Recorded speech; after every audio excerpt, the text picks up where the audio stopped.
நான் லக்ஷ்மி. இது bed time story. கதையோட பெயர் தந்திரம். அது ஒரு பெரிய மழைக்காலமாக இருந்ததால் அடர்ந்த காட்டுக்குள்ளே இருக்க யானையெல்லாம் அங்கங்கே இருந்த குகைகளை அதோட வீடாக அமைச்சுக்கிச்சான். பக்கத்தில் இருக்கிற ஆற்றுல தண்ணி குடிச்சுக்கிட்டு அதுக்கு கிடைக்கிற உணவுகளை சாப்பிட்டுட்டு சந்தோஷமாக வாழ்ந்துட்டு இருந்துதான். அப்புறம் கொஞ்சம் கொஞ்சமாக வெயில் காலம் வர ஆரம்பிச்சுது. யானைகளுக்கு பக்கத்தில் உணவு எதுவும் கிடைக்கல. அதனால காட்டுக்குள்ள உணவு தேட போச்சான். அந்த யானைகளில் 2 யானை ரொம்ப க்ளோஸ் ஃப்ரெண்டாம். ஒரு யானை பேர் ஜின்ட்டு, இன்னொரு யானை பேர் டின்ட்டு. 2 யானைகளும் ரொம்ப க்ளோஸ் ஃப்ரெண்டாக இருந்தது. ஒரே குகைக்குள்ளேயே வாழ்ந்து வந்துட்டு இருந்துச்சான். எங்கே போனாலும் சேர்ந்தே போகுமா, திருப்பியும் சேர்ந்தே குகைக்கு வந்துருமா. அப்படி ஒரு நாள் சாப்பாடு தேடி போயிருந்துச்சான் அந்த 2 குட்டி யானையும். அப்போ அந்த வழியில சிங்கம் ஒன்று வந்துச்சு. அதுக்கு இறை தேடுறதுக்காக வந்துச்சான். அப்போ அந்த யானைக்குட்டிகள் இருக்கிற குகையை பார்த்துச்சு. அந்த குகைக்குள்ள போனா நமக்கு சுவையான இறை கிடைக்கும் போல தெரியுது, போய் பார்க்கலாம் அப்படின்னு குகைக்குள்ள போச்சான். ஆனால் அங்கே அதுக்கு சாப்பிட எதுவுமே இல்லையா.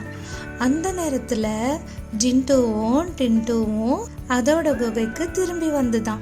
யானைகளுக்கு ஏதோ ஒரு சந்தேகம் வந்துதான். அவங்க குகைக்குள்ள வேற ஏதோ ஒரு மிருகம் இருக்கிறது மாதிரி தோணுச்சான்.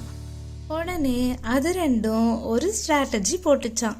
அதான் குட்டீஸ், ஒரு தந்திரமான பிளான் போட்டுச்சான். சிங்கம் இருந்த குகை பக்கத்துல குட்டி யானைகள் போச்சான். குகையே, நாங்கள் வந்துட்டோம்.